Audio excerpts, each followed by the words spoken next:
علی بن یقین ساتویں امام کہتے ہیں جاؤ ہارون رشید کے دربار میں، اعلان کر کے جاؤ گے کہ تم شیعہ ہو، اعلان کر کے جاؤ گے تو تمہیں وہاں پر ورود ہی نہیں ملے گا، کوئی بات نہیں، تقیہ کی نقاب کے ساتھ جاؤ وہاں پر، مگر کس لیے؟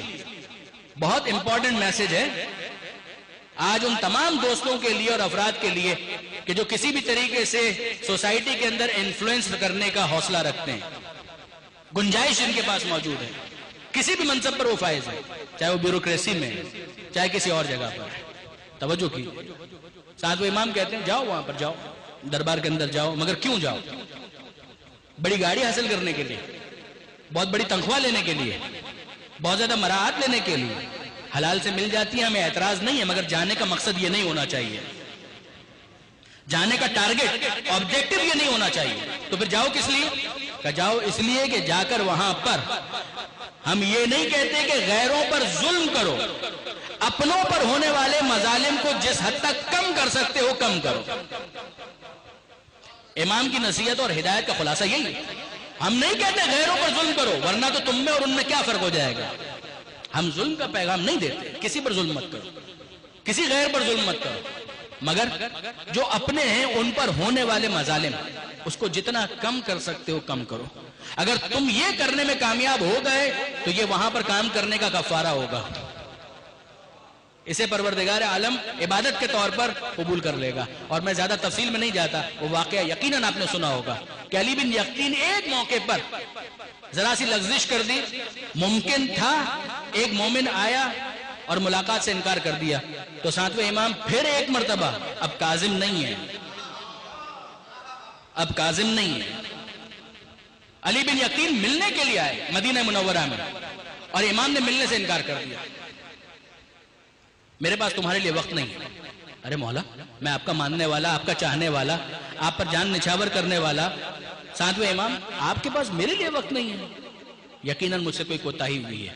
اب وہی والی بات برادران عزیز، ایک تو وہ انداز ہوتا ہے نا، میں ان کا ماننے والا، میں ان کا چاہنے والا، میں ان کے لیے اپنے آپ کو خطرے میں ڈالوں اور یہ مجھ سے ملنا بھی نہیں چاہتے، تو میرا اور ان کا کوئی تعلق نہیں، میرے راستہ الگ، ان کا راستہ الگ۔ لیکن واقعاً اگر امام مانا ہے تو پھر بھروسہ بھی کرو کہ اگر ناراض ہیں تو کوئی وجہ ناراضی ہے، کوئی کوتاہی ہوئی ہے۔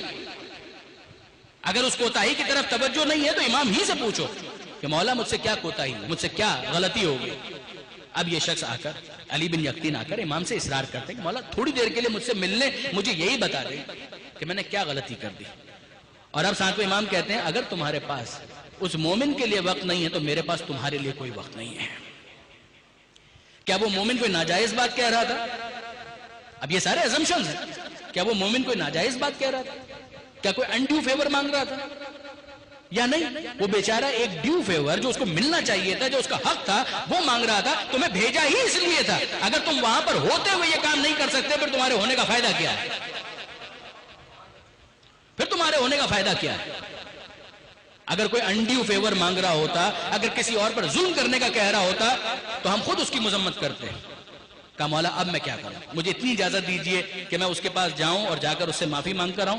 امام نے کہا کہ واقعاً اگر تم معافی کے لیے تیار ہو، ابھی بشر حافی کا آپ نے تذکرہ سنا، علی بن یقین، اب وہ اعجاز امامت کی پوری تفصیل دامن وقت میں اتنی گنجائش نہیں، مگر امام نے اہتمام کیا، وہ شخص علی بن یقین راتوں رات پہنچا، اس غریب مومن کے دروازے پر دق الباب کیا، اس نے اندر سے پوچھا کون؟ کہا میں علی بن یقین۔ کہا کہ کیوں مذاق کرتے ہو بھائی، علی بن یقین وہ اتنا بڑا آدمی میرے گھر پر کہاں آئے گا؟ کہا کہ نہیں میں علی بن یقین ہوں، خدا کے لیے دروازہ کھولو۔ دروازہ کھولا اس نے ملاقات کی اور اب اس نے کہا کہ بھائی مجھ سے غلطی ہو گئی، مجھے معاف کر دو۔ امام مجھ سے ملاقات کے لیے تیار نہیں ہے۔ یہ شخص بھی اپنے دل میں سوچتا ہوگا کہ مجھ غریب کے لیے امام اس حد تک حساس ہے،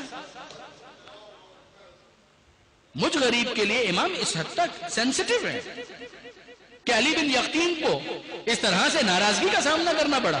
کہا کہ بھائی میں نے تم کو معاف کیا، کہا کہ نہیں اس طرح سے نہیں، میں ثبوت لے کر جانا چاہتا ہوں۔ کہا کیا مطلب، تم کیسا ثبوت چاہتے ہو؟ کہا کہ میں یہ چاہتا ہوں کہ میں زمین کے اوپر لیٹ جاؤں، تم اپنے پیر کی مہر میرے رخسار پر لگاؤ، اس کو لے کر میں امام کی بارگاہ میں واپس جاؤں گا۔ یہ ہے توبہ جو فقط سرسری خالی توبہ نہیں ہے، جس کے ساتھ واقعاً ایک جینوئن توبہ ہونے کا احساس ہوتا ہے. تو وہ کہتا ہے کہ تم مومن ہو. جب امام تمہارے بارے میں اتنے حساس ہے تو تمہارے ایمان کے بارے میں کیا شک ہو سکتا ہے؟ ایک ایسے مومن کے بارے میں مجھ سے کوتاہی ہو گئی، غلطی ہو گئی، میں چاہتا ہوں کہ پورا کفارہ ادا کروں. اپنے پیر کی مہر،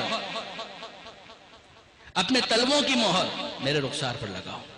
نہیں چاہتا تھا، یہ شخص نہیں چاہتا تھا. علی بن یقطین نے کیا کچھ کیا، کتنے واسطے دیے، جس کے بعد وہ راضی ہوا اور اس نے یہ کام کیا. اور اب جب یہ پلٹ کر واپس آیا ہے اسی اعجاز کے ذریعے سے جس کا حامل کچھ دیر کے لیے امام نے اسے بنایا تھا، واپس آیا تو پہلے کیفیت یہ تھی کہ یہ ملنا چاہتا تھا، امام انکار کر رہے تھے. اور اب کیفیت یہ ہے کہ امام کے دروازے پر اسے انتظار کیسا، خود امام دروازے کے باہر آ کر اس کا استقبال کر رہے تھے.